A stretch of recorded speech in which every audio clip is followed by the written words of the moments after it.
And given that there are millions and millions of species of animals and plants that are intelligent and conscious, they have experiences and emotions. Like a dolphin loves to play and jumps out of the water, and they weave into each other. Or elephants grieve. Then plants, they have memory. They can remember which way to go through a maze, for example.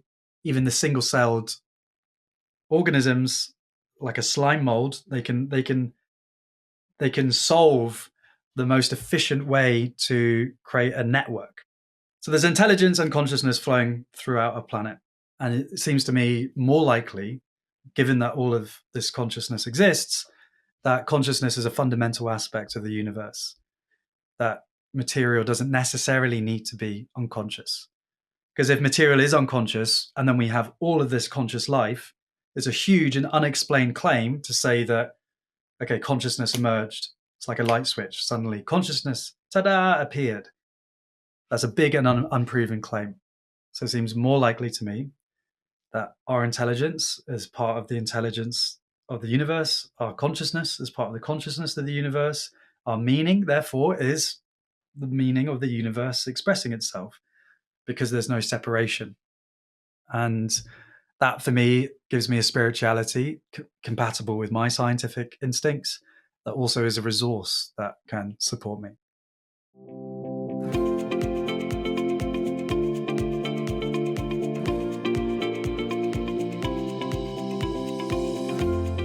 Okay, George, welcome to the show. Now, you've been on quite a journey the past decade or so. Before we get into that, what would you say is the central mission that you're kind of working towards? I found in my own life that I have an awesome potential. And I didn't used to believe that. I used to believe that I was messed up and anxious and flawed and not enough in various ways. And I beat myself up without real clarity as to who I was.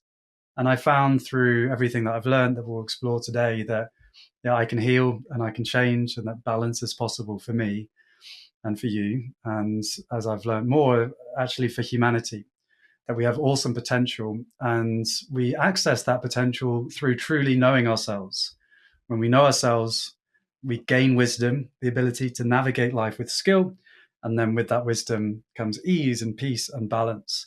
And so really my mission has been to inspire balance for people, for planet, and to invite people on the journey with me as a wayfinder on our way. Beautiful. And could you maybe expand a little more on what that word really means to you and why this is so important? Balance. Yeah. So balance for me is when all the different aspects of life are working harmoniously together and continually adapting as circumstances change. So balance isn't a static thing. If I stand on one foot, or if you stand on one foot and then I push you, your muscles will all work together to you'll go off equilibrium and then work back to come into equilibrium. So there's this constant change and all the aspects of your body working together in order to keep you balanced.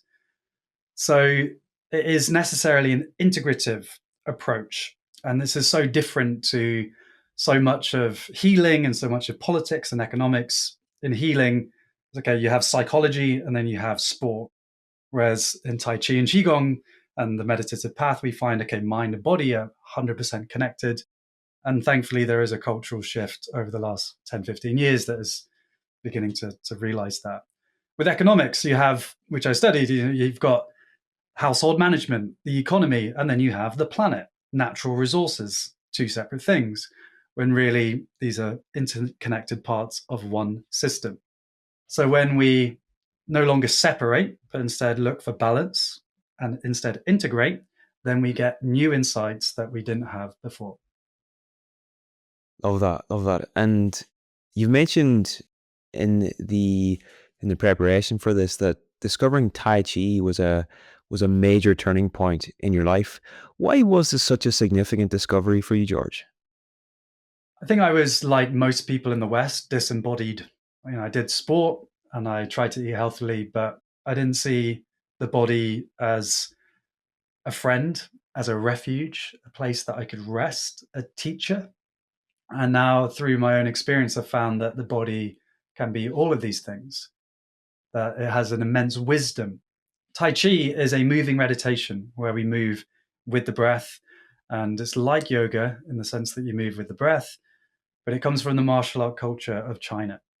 And it's a beautiful way to really tap into the intuitive intelligence of the body. I spent months and months learning Tai Chi and consciously having to work on the form and getting all the moves right. And then eventually my body could just have this whole form flow out of me. And that was a very powerful experience, not just knowledge about, oh, the body has wisdom, but a direct lived experience of me not just being my thoughts and my body, my intuitive and intelligence having so much wisdom. And that then connected me with a sense of the mysteriousness of my being, of my consciousness. And so Tai Chi also for me was a spiritual journey, one of understanding more of my relationship to the mystery of life and to find a sense of resourcing, a sense of support from that understanding. And what would you say are the major benefits of a Tai Chi practice? Like if you were a Tai Chi salesperson and you were trying to persuade me to jump on, what would you say are the main reason why I should adopt this practice? Well, welcome to the Tai Chi sales pitch, and I am your host, Mr. Tai Chi. And I would say that Tai Chi has so many benefits that are rarely combined. So, in the words of Master Gu, Tai Chi is powerful, peaceful, and beautiful. Tai Chi is powerful. It comes from the martial art culture. You'll develop strong legs and a strong body, and you'll develop balance, physical balance. You don't fall over as easily. Tai Chi is peaceful. It's a moving meditation. You learn how to move your body in presence and to enjoy the ride of not just being caught in your thinking mind the whole time. And Tai Chi is beautiful. It's a way to express yourself, to have fun, and to feel the beauty of your own body, no matter your fitness, stiffness, or headspace. It's very rare that one art form can combine all of these things. Fantastic. I've heard you talk as well, but I think you seem like an 85-year-old practitioner and just look so healthy and so full of life and vitality. And Mm, it's like they're onto something, you know? yeah, that's it. Chi, energy, and I don't know how old Master Gu is, my Tai Chi master, and he's got a very joyful, childlike energy. And then another one of my Tai Chi masters, Zhongliang Ao Huang, he is 85 and has the energy of a 60-year-old. So, bodybuilders, they put a lot of stress on their body, which leads to an earlier death on average, and also more inflammation later in life. Whereas Tai Chi is, yeah, just a really, really kind and yet powerful way to exercise and move your body. I listened to a couple of your interviews in preparation for this, and it struck me this guy is very playful, like he's very alive, and it's quite rare to see that. You know, I interview a lot of academics and stuff, and everyone's kind of got this like stiff persona and all the rest. And I see this guy's got a lot of freedom to him, you know. And I wonder, is the Tai Chi linked there in some way? And it must be. But have you Mm, any thoughts aside from the Tai Chi for someone that would like to have that kind more of a playful spirit in life and more of a sense of adventure? Like any thoughts for someone that would like to have more of that themselves? mm. Yeah, beautiful question, and I think it's such an important part of my life and also the energy that I want to cultivate in my life. And we can be sincere without being serious.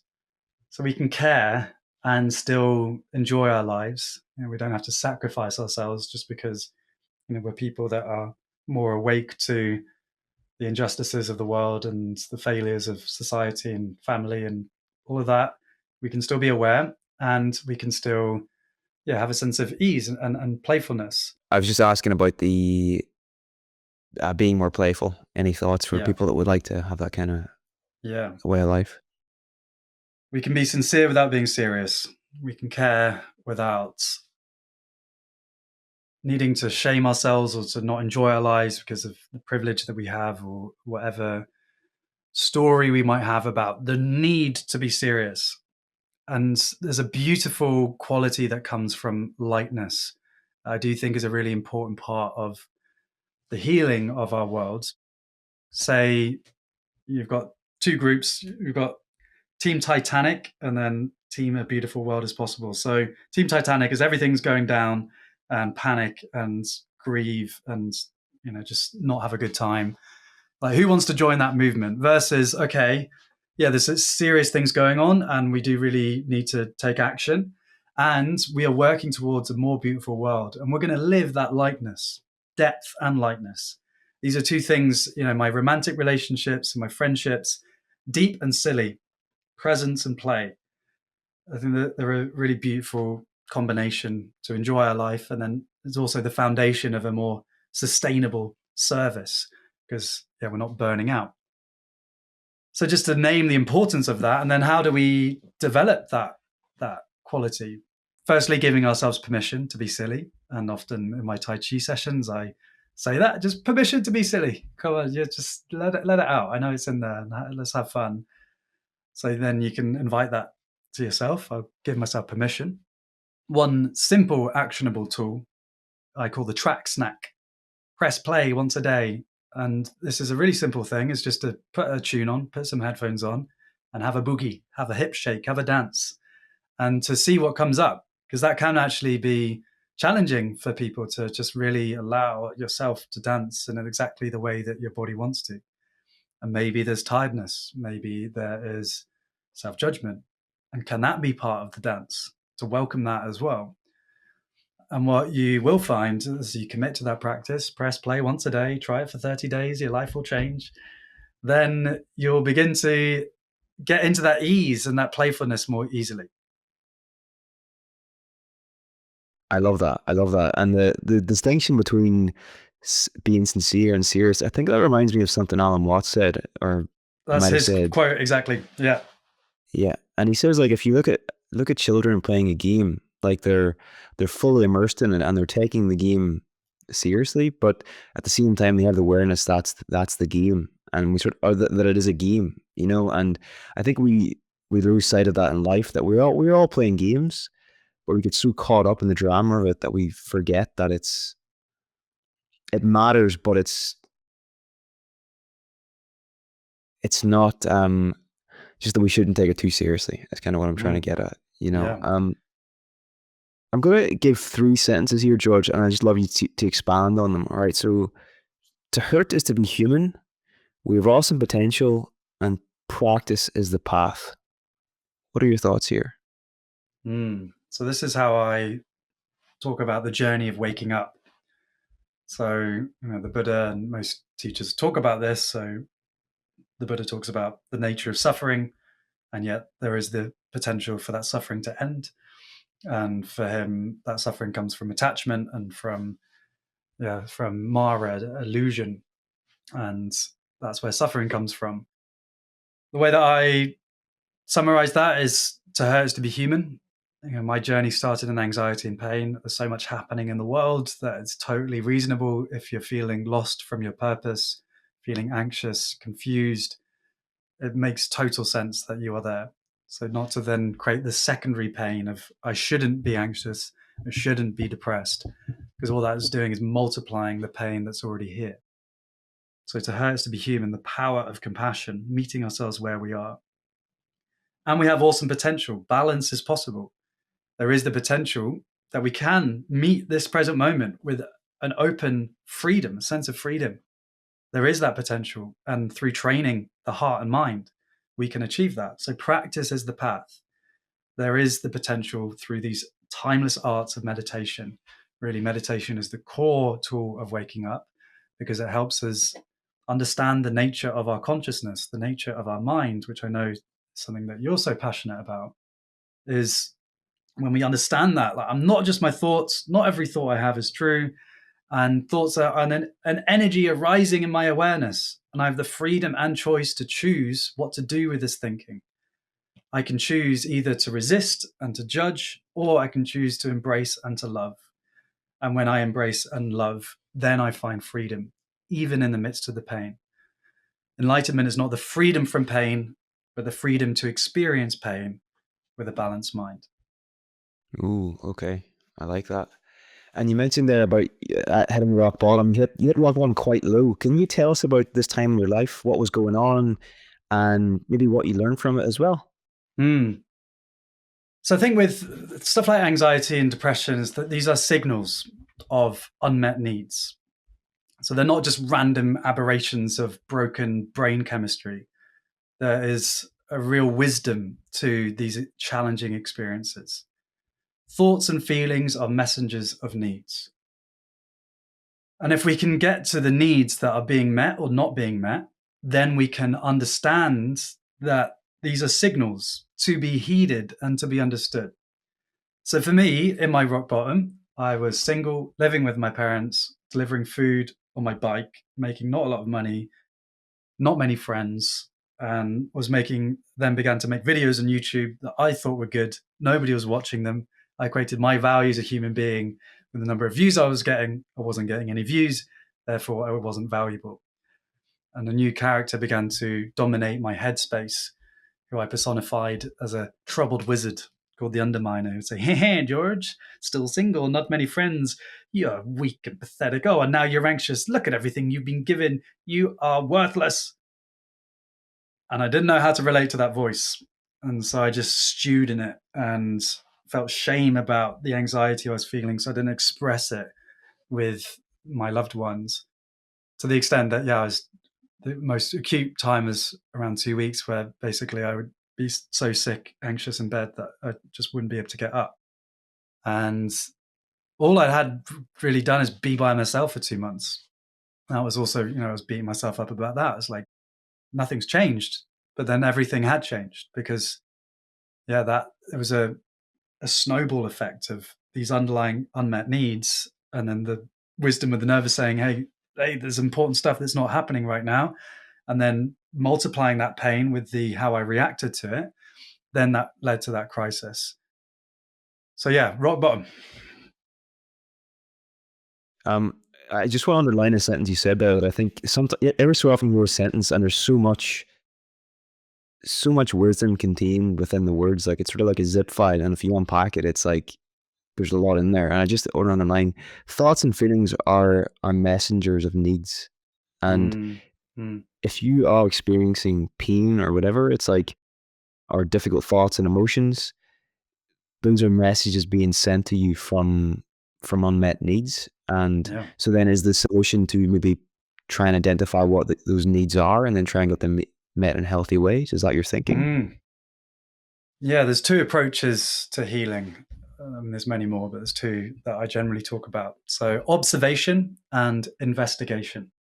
Observation is mindfulness. So it's observing what arises in the present moment and accepting it. Okay, anxiety is here. Okay, critical thinking is here. Can I be with it? Can I take a breath?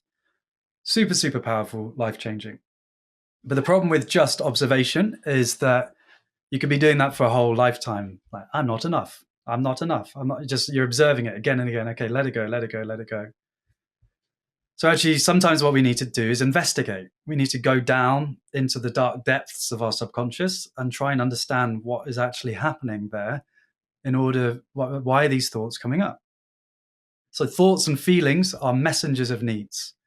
There are needs that these thoughts and feelings are, they're signals from the nervous system that are saying, hey, there's something important here. I also love parts work, internal family systems. For me, a part is just a pattern of thinking and emotion. So to make this concrete, let's take one of my parts, the taskmaster, who's my inner disciplinarian, who I've learned at my therapy is a samurai, immaculately dressed, meditates 2 hours a day, perfectly vegan, never gets anxious, and is changing the world. And then there's floppy old George, who then sometimes gets confused, and then the taskmaster says, "George, you must not have that cookie, or you will never achieve the greatness you are capable of." So the harshness that can arise from that. So if observation is noticing the thought, "George, you must not have that cookie, or else you'll never achieve the greatness you are capable of." Investigation is like, why is that voice coming up? So, hey, taskmaster, it sounds like you're really not wanting me to comfort eat right now. Why is that? And the need often for my taskmaster is meaning. It's like, well, I want you to contribute to a more awesome planet, and I want you to have impact, and I want you to be a man of integrity and discipline. And so, okay, cool, right? So the needs there is contribution and meaning and purpose. So that, George, you should not do this. The harshness, the underlying need is meaning, and so that is the insight. Compassion is the natural consequence of true understanding. So when I get to that need, oh, right, okay, that's what's happening for me. Then naturally compassion arises. Okay, I get that. And then I stop fighting myself, and then ease and balance as possible. Compassion is the natural byproduct of true understanding. Yeah, I've thought a lot about the parts work, and part of it I think is almost when you do it or before you do it, these parts are so like enmeshed in your sense of self that you have no separation from them. But whenever you can actually have a bit of a dialogue, you can sort of there's a bit of a separation between your core identity and these maybe more immature extreme parts or these extreme beliefs. And that's really powerful and very freeing and opens up a lot of room inside, In IFS, they talk about blending. So if you think about all your fruit, bananas and strawberries going into a blender, if it's all blended, it's just one smoothie. And that's like parts that just maybe for decades have just been like, I am you. Like the taskmaster before coming into awareness is like, come on, George, be better, do more, like move faster. Then when I begin to name it, it's like, cool, this is a part of me. Not that I'm separating from it, but I'm creating spaciousness around it. I'm now finding the me, the consciousness that observes and encompasses this pattern of thinking that I'm calling a part, in this case, calling the taskmaster. So that's the real power that you've just spoken to, which is so powerful. The difference between being blended, which is I am anxious or I am harsh or I'm not good enough, into there's a part of me telling me that I'm not good enough. There's a part of me that is having anxiety arise right now. for sure. And I've heard Richard Schwartz talk about this, the guy that founded IFS, and he says that, like, in the same way, like, if there is a family where maybe the parents are absent or have addiction problems or whatever, there will be children in that family that sort of become, I think he calls it parentified really early. So they take on loads of the burdens of the family, loads of the chores. So they have to grow up really fast. And whenever you can have this kind of you do the parts work, you're essentially saying to those younger parts of yourself that the pressure's off you a little bit. I'm here. I've got your back, and you don't need to do everything. Which is very, I suppose, freeing for them too. Um, so before we get more into your journey, George, what would you say, from a big picture point of view, are the main differences in your inner subjective experience of life, your day to day quality of life, experience of life, from before before you actually went on this journey and now? How's your life different? So before me, I'd say let's talk about a meditation master or a Tai Chi master, and then we can see, like, create a bit of a spectrum of potential responses to life. So a meditation master will still have judgmental thoughts, will still have maybe anxiety arising, but their practice is so advanced that in the very moment of that experience arising in consciousness, they can notice it and not blend with it. Like we've been talking about. Okay, cool. Here's a judgmental thought. What should I do about it? So that's like the balance is possible potential. And then the hurts to be human. Let's say this George 8 years ago, I didn't have the awareness that I'm not just my thoughts. That I have thoughts that arise in my awareness. Like that was all just didn't make any sense. Even if I'd read it, I hadn't experienced it. So today, I still like just what's alive for me at the moment is I'm started study at UCL doing a master's in global prosperity, which is exciting, and also leading an 11-person team and financial challenges with that. So there's a lot happening right now. And I was noticing when I was cycling back home from uni, just feeling like, wow, okay, I need to pay the whole team tomorrow, and the challenge of that. There was maybe like a minute of the tension building, and then I took the breath and I softened and I came back to presence. So and then it maybe happened another minute of like building, and then it came back to presence. So progress on the path is not marked by the fact that we don't fall over, or we don't blend, or we don't get anxious. Like those things will happen. But the progress on the path is marked by how quickly we notice and how kindly we pick ourselves back up. So the meditation master in the moment can do it. So that they're like constantly, okay, cool. Here's another arising and passing experience. For me, that may be now only minutes. And previously it was hours or days or even no awareness at all.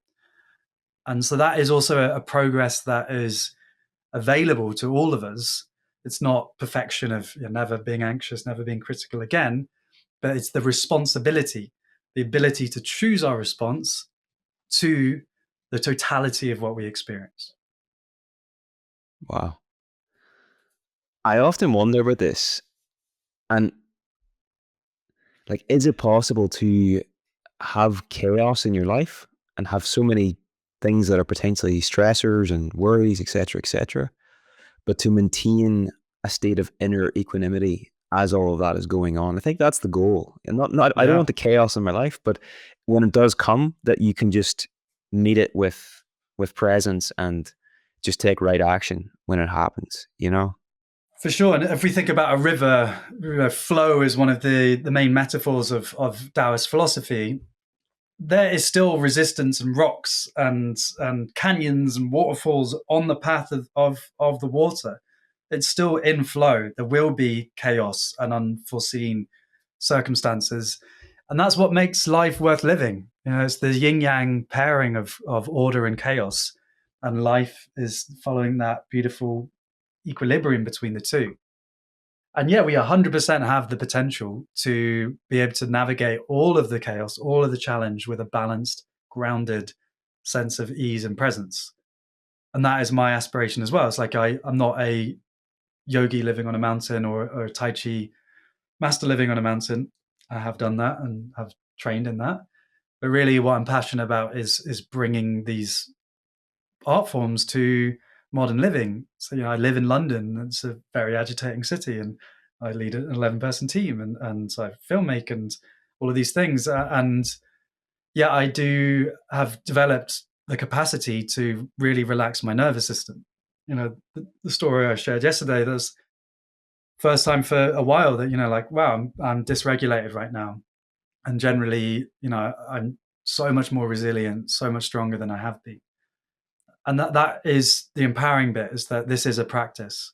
And this is why Taoism has Tai Chi and Qigong and meditation, and why Buddhism has Vipassana and meditation, because these are all things that can be cultivated.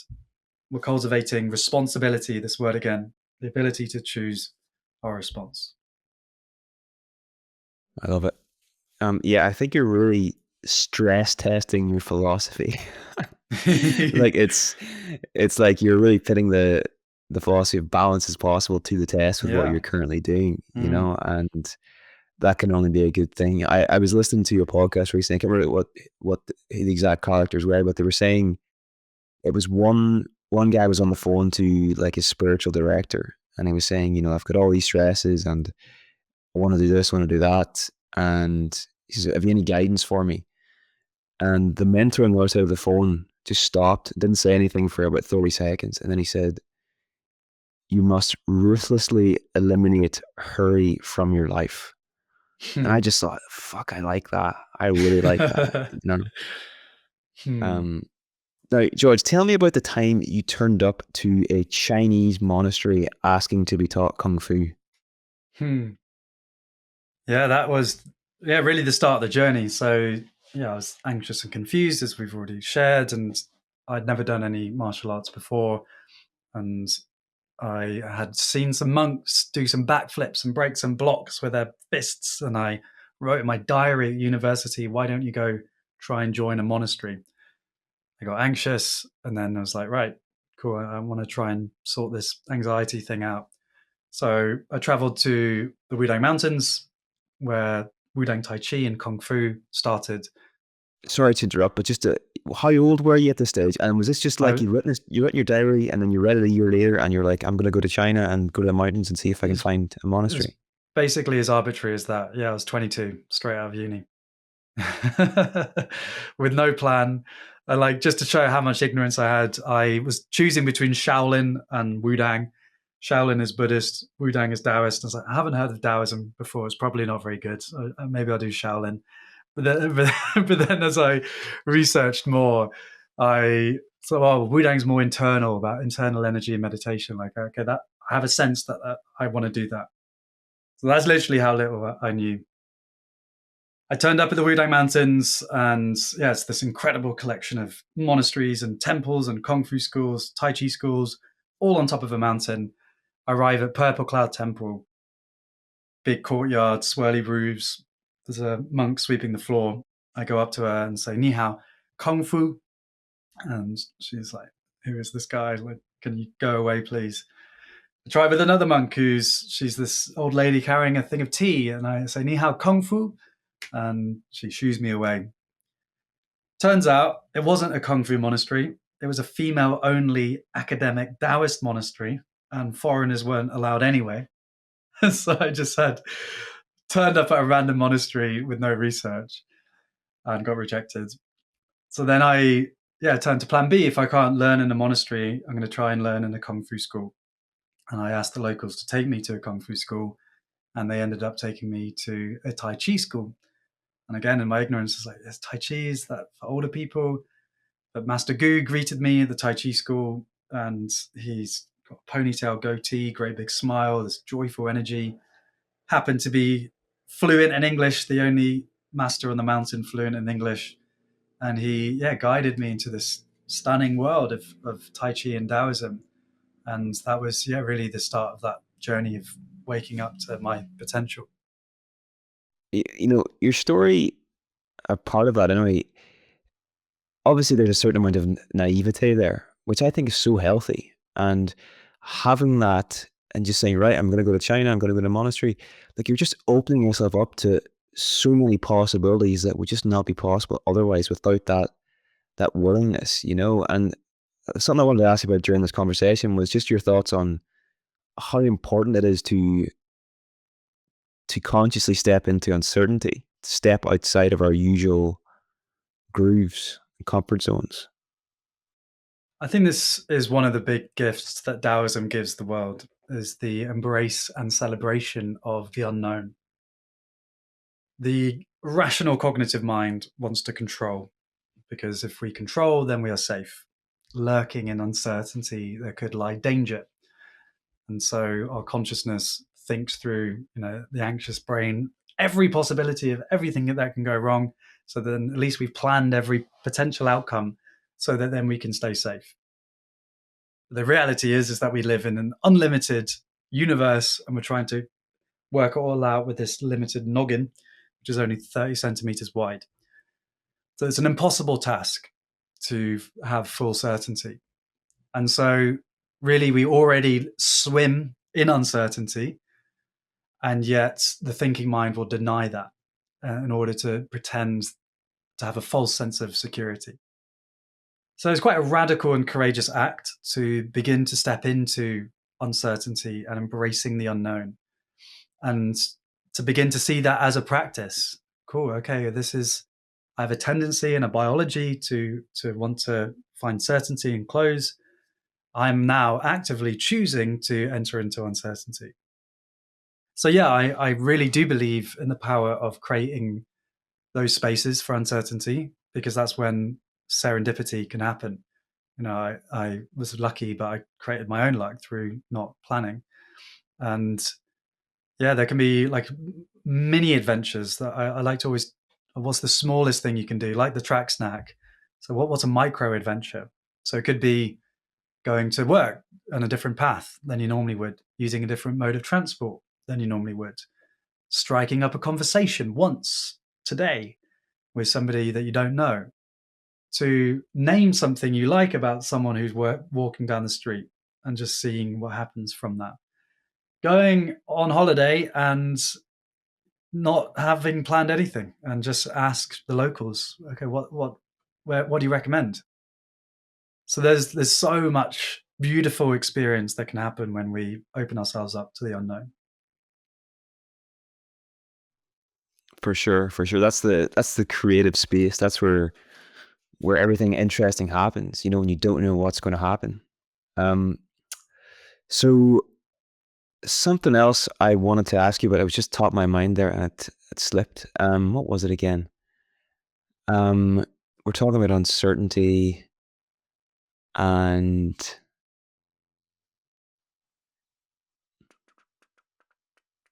oh yeah, can you tell me about your time in the Scottish wilderness? Because this is you, walking your talk here. You went out there for, was it a month roughly? What was that like? What did you learn from this? Mm. So, like you, I once had a real strong Scottish accent. I grew up in Glasgow till I was 6, until it was bullied out of me when I came down to Bristol. And it's one of my spiritual homes to be in the Scottish mountains. And I've spent actually quite a few winters there, and particularly in the Cairngorms, which is the stunning mountain range. And yeah, I love the aliveness of the Scottish mountains. And it's also harsh. Yeah, it's in the winter. It's challenging and cold and wet.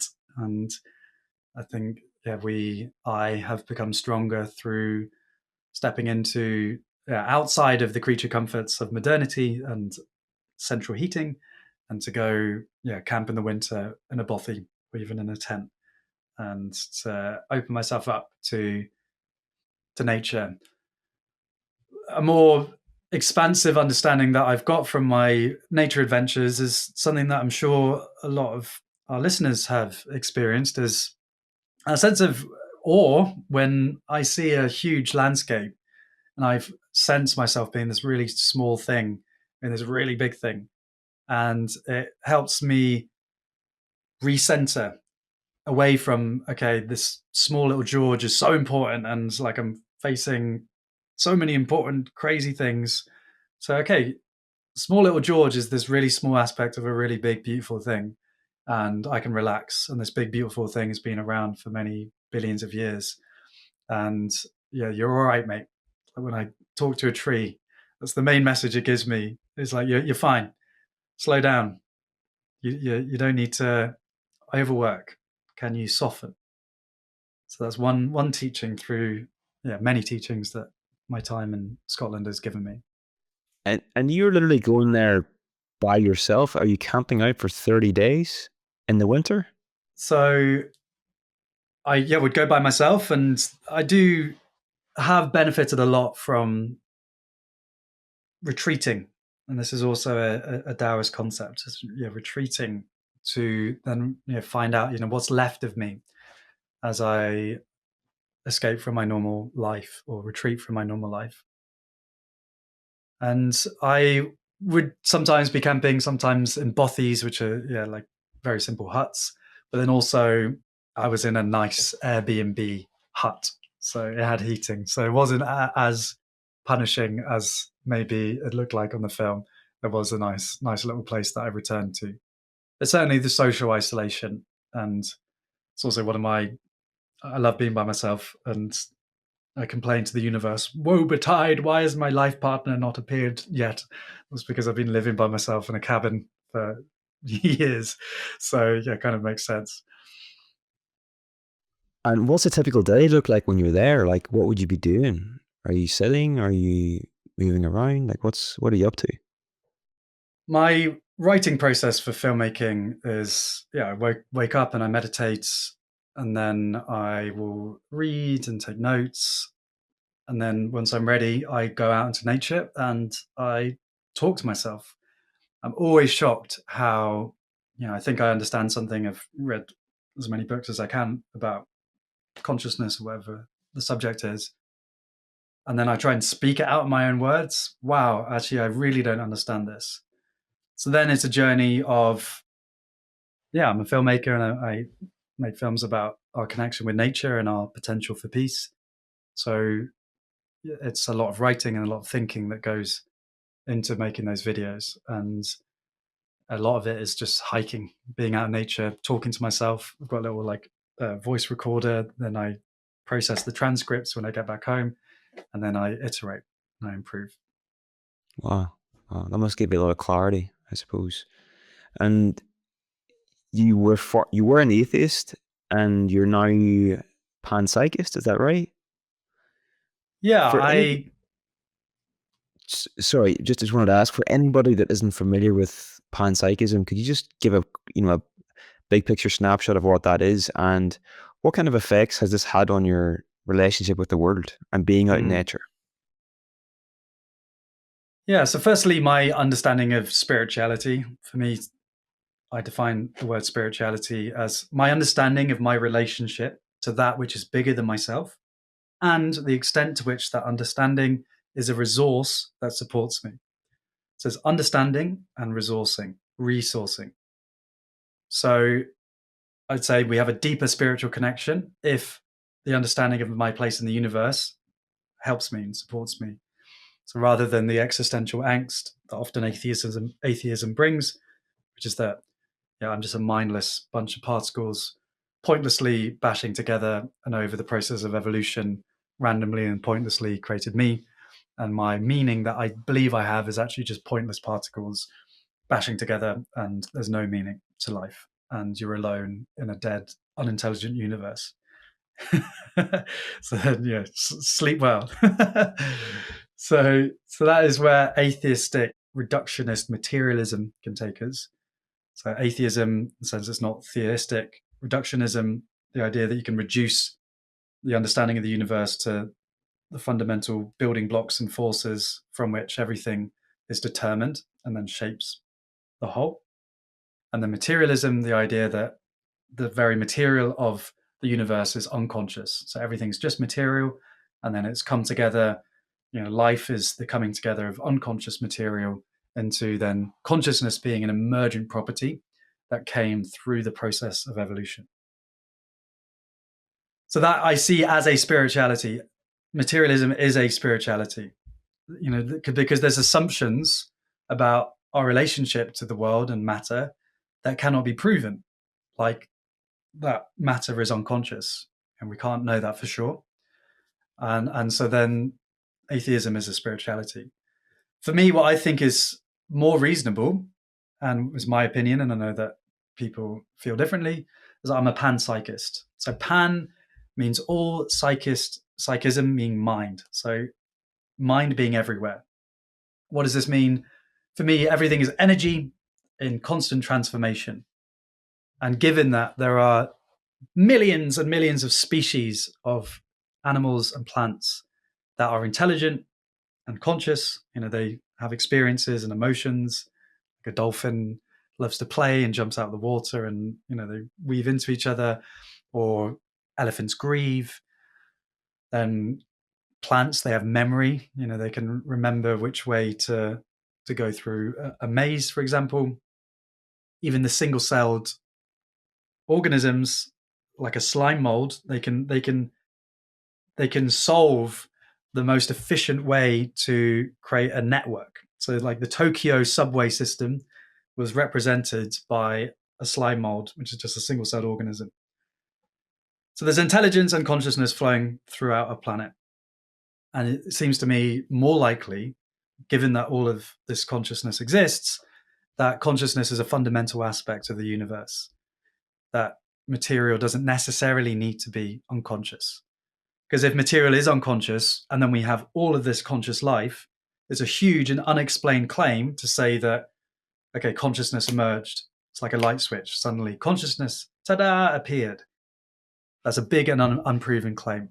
So it seems more likely to me that our intelligence is part of the intelligence of the universe. Our consciousness is part of the consciousness of the universe. Our meaning, therefore, is the meaning of the universe expressing itself. because there's no separation.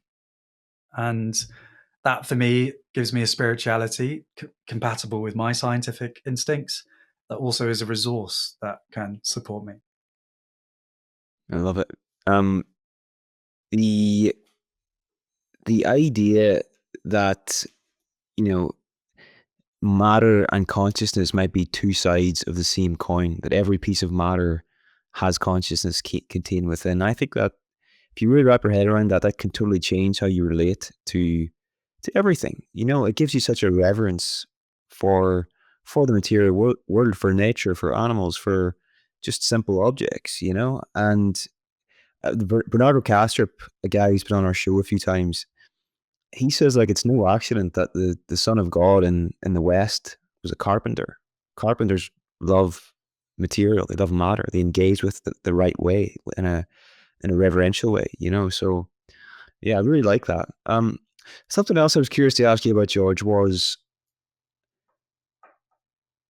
to what extent do you think it's possible for a wide scale transformation of consciousness to happen on our planet? Because the majority of people now have a worldview that is probably based on atheist materialism, and my hunch is that if we're going to survive as a species, a shift needs to happen in how we fundamentally see and experience the world. Otherwise, we're just going to keep getting more of the same. What are your thoughts? I totally agree. The underlying paradigms and assumptions that shape our economics and politics and society need to be brought into awareness and then really examined. Are they true? Because if we don't work at that level of the fundamental stories that shape us, then we will continue to have similar problems. So let's say even if we sort the climate crisis, we managed to extract all of the carbon that we put into the atmosphere over the last 150 years, we will still have resource depletion and the running out of fish, because the fundamental fallacy at the heart of our economics at the moment is the idea that you can have infinite economic growth on a finite planet. The only people that think that is possible are either completely insane or they are economists. And so that is, I did economics at uni, and was me and 300 other students at Nottingham University were blindly taught to memorize all of this neoliberal propaganda about growth, and with no real examination. We just had the financial crisis. I started uni at 2014. So yeah, just no real insight as to the failings of economics. And so if we see nature as just a resource to extract and exploit, and that we're not nature, and nature is just unconscious material, then we will continue to exhibit violence against it. If we know that, okay, I am nature, I'm an aspect of the interconnected web of life, have a sense of reverence, that beautiful word that you used, then how do the actions I take change? I think they would change fundamentally. So, in the words of Charles Eisenstein, the story creates the system and we create the story. The next question is, well, can we change that story?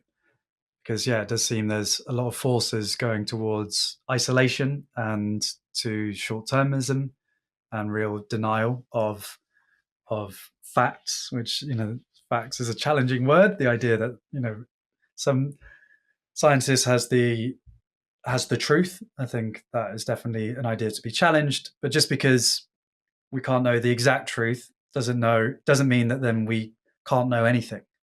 Doesn't just mean we go into relativism. So we can say that putting carbon dioxide into the atmosphere billions of tons every year is going to warm the whole planet. And we can say that infinite growth on infinite growth on a finite planet is a recipe for disaster.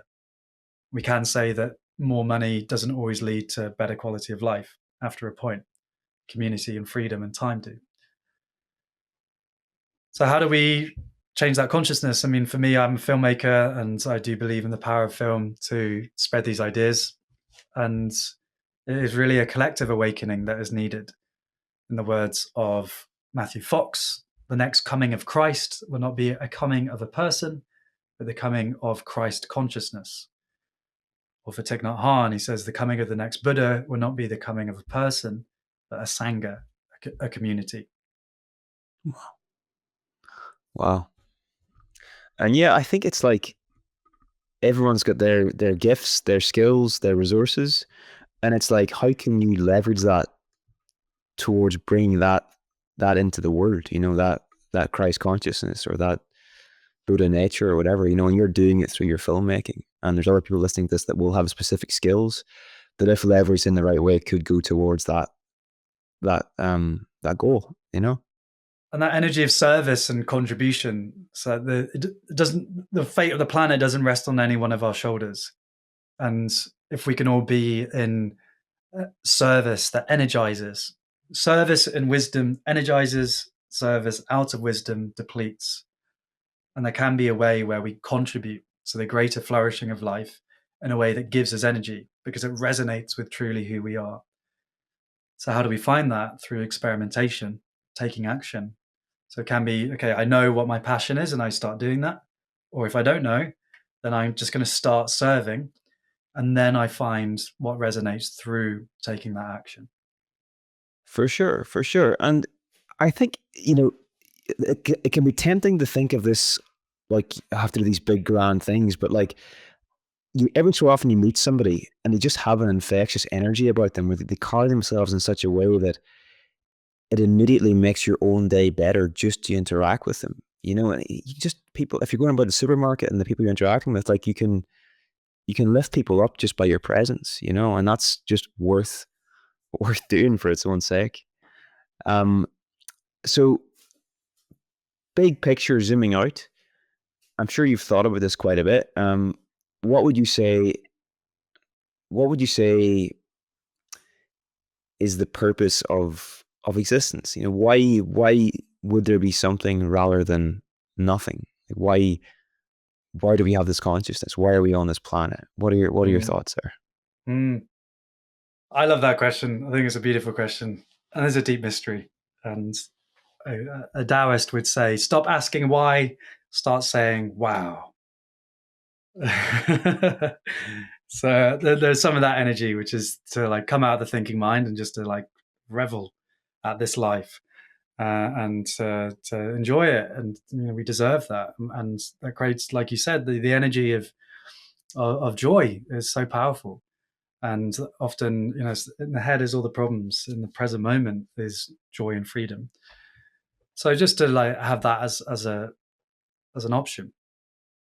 I think there's, for me, two different questions here. So why is there something, not nothing? Don't know, deep mystery. Amazing that there is something, and that something is intelligent and beautiful and magnificent. Then what is meaning? So for me, that's a separate question, because meaning is a lived experience of feeling value. I feel that my life is valuable. I feel that, you know, this sunrise. There's a sense of importance, and there's a constellation of thoughts and emotions and sensations that come with the experience of meaning. So meaning is an experience. Then secondly, well, how do we cultivate more of that experience, more of that reliable sense of meaning and purpose, which is so missing in today's society with, you know, so many people that I talk to and work with. You know, they're wanting to contribute, they're wanting to serve, and struggling to find that.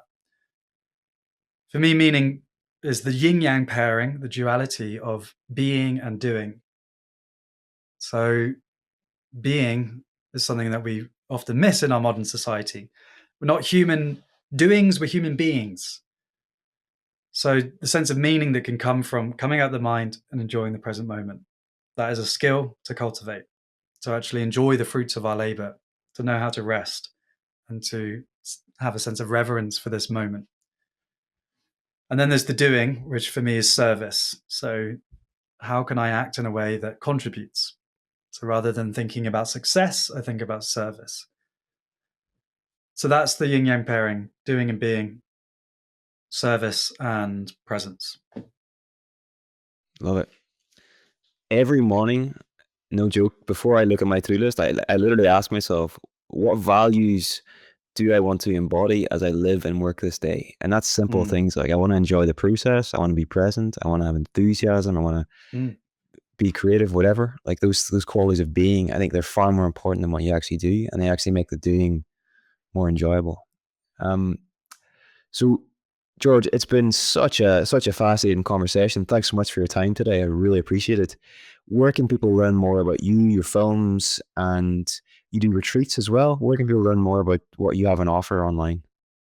Yeah, I really appreciate you and all of our listeners, and feel your energy and care. And we're all part of this collective awakening, and just sending so much good energy for all of us to feel resourced, and then from that place of resourcing to contribute. And if you want to learn more with me, check out my YouTube channel, George Thompson. Lots of films on there for you to enjoy. We have our online Tai Chi Academy, Taoist Wellness Online, which is the main way that you can support our work. We are kind of running out of money right now. We're grateful for any support. And you get all of my teaching, all of Master Gu's teachings.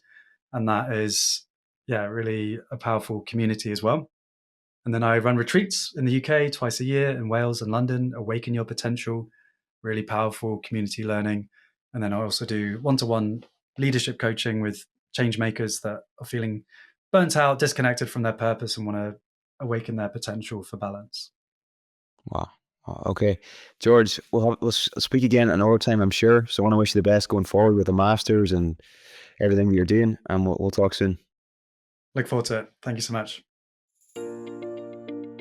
If you enjoyed this episode, you might also enjoy getting our 7 Insights newsletter. This is a once per month email where I share 7 of the most valuable insights I've uncovered in the previous 30 days. It includes book, podcast, and documentary recommendations, as well as questions and quotes specifically curated to help you live a more creative, intentional, and meaningful life. It currently goes out to over 50,000 subscribers each month, and if you're interested in joining them, you can sign up at 7insights.org.